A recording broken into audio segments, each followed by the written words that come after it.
Morning, friends. It's Kay Steinberg here at the beach. Hoping we're going to see a little bit of sunrise, but it's a little cloudy and gray this morning, so we'll just have to see. But this week I've been thinking about serenity, about peacefulness, about how to, I don't know that it's a thing you can capture or you can make happen, but how to hold on to it, or how to engage it, or whatever the part is we can do, accept the things we cannot change and change the things we can. And I think actually that accept part is a big part of it.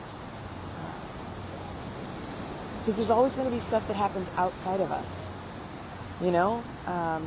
work challenges, relationship challenges, life challenges, political challenges, kid challenges, whatever the aspects of your life. And so what is the sort of secret to having some kind of peace in the midst of all of these things that are beyond our capabilities, beyond what we can control? And the act of attempting to control just exhausts us. It's real easy to blame everybody else or everything else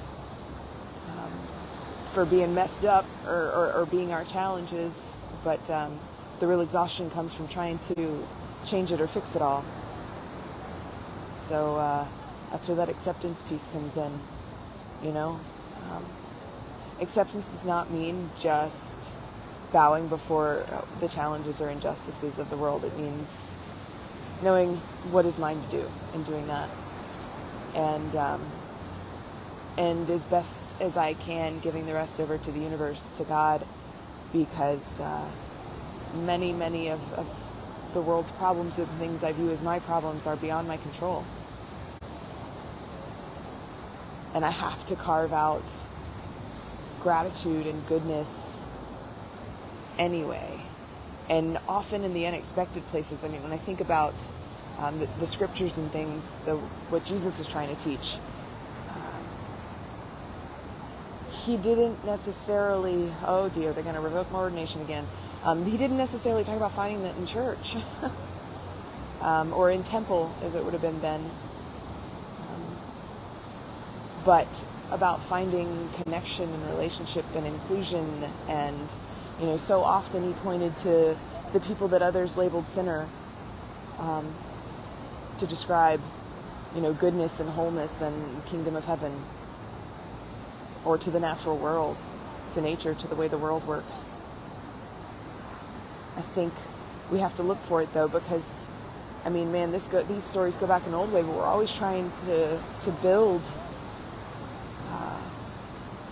sort of a tower that will finally house serenity for us, that will finally house goodness, God, for us, so that we can sort of climb our tower and revisit that anytime we want, so that it's finally within our control. And that never really works.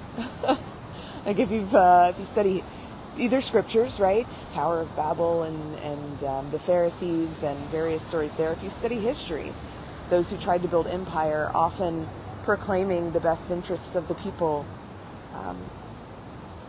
it doesn't really work out, ever. And in fact ends up often yielding evil and violence. So let us not become like what we hate, right? What we have deemed evil and bad, and instead take the time to look inward and upward, if you will, to discern what it is that's ours to do and let go of the rest.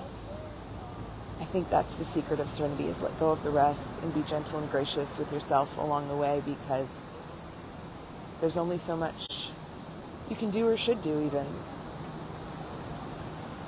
So I think that's the secret. That's how you'll finally have some serenity and peace, and it's imperfect, and it's not all day, every day, and it's not 100%.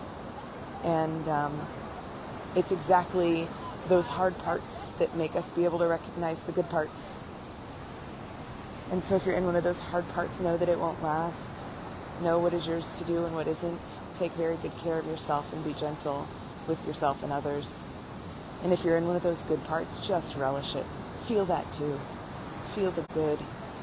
Engage it, love it, stay in touch with your higher power, express your gratitude, support others, encourage others.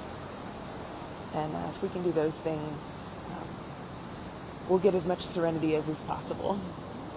There's no such thing as 100%. I hope today brings you some serenity and some peace. I hope today you know what is yours to do and say and what is fruitless. I hope that you can go out into the world being a harbinger of peace, a representative of peace, and spreading it to others, offering it to others, and loving others well. Grace and peace.